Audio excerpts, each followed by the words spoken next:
little bit of the front panel, right? Of course, I'll leave you guys with our resellers, DPI. If you are keen to schedule a demo with them, right? They have a demo unit, so you can have a chance to play with it up close. Of course, after the MCO or EMCO, right? Next, let's jump over to some changes we've done to the print head architecture, right? Over to the print head station. Right, so on the surface, this looks like your regular optimizer print head, right?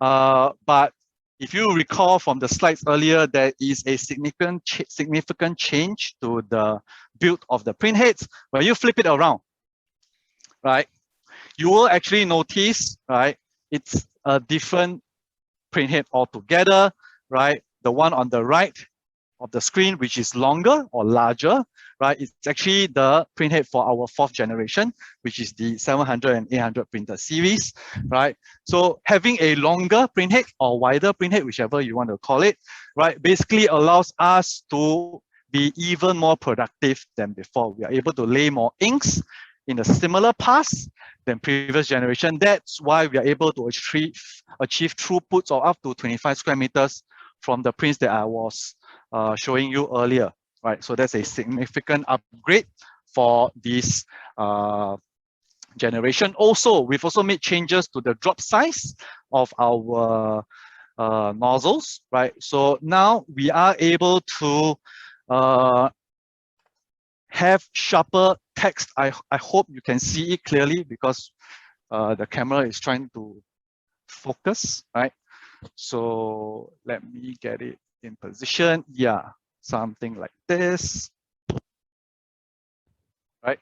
So 4-point text, right? No longer a dream, right? It basically opens up more avenue for you, whether you are into labels, whether you are into fine text, or customers require something of a finer, sharper text. This is now possible with this brand new generation of 700 and 800 printer series. Next, right, a little bit more about our white inks, what makes us unique also, right? I mentioned earlier, we will take care of the maintenance for you. So basically what happens is, this is how our ink cartridge look like, right? This is a regular ink cartridge, right? But on the right is our white ink cartridge, right? So you will notice immediately, right, there are 2 connectors over there as compared to 1 on the regular ink cartridge. So that gives you, that basically has a reason for it, right? We are having 2 separate ink bags in the rear of the ink cartridge or within the ink cartridge. So basically what it does is it is doing the recirculation from bag A. Let's call the bag on the left bag A, and then the empty one on the right bag B, right?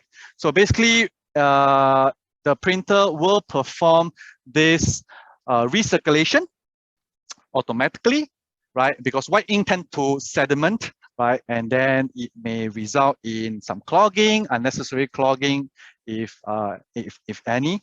So this recirculation helps to prevent any sedimentation, keep the inks on the go at all times, right? Then you'll be wondering, right? If the ink is always moving, does it mean it's always firing and purging? Right, the answer is no, right? Why? Or rather, how? Right, because we have a auxiliary print head, right? So we have an auxiliary print head, which is basically a dummy, right, that you can insert into the printer in place of the real heads. Yeah, so this is the auxiliary chamber where you store the dummy print heads, right? When you are using your white, and when you're not printing white, just put in the real heads into this chamber and then plug in the dummies, right? There will not be any purging while we are recirculating your inks. So that's a little bit about our white ink solution, right? Next, let's take a look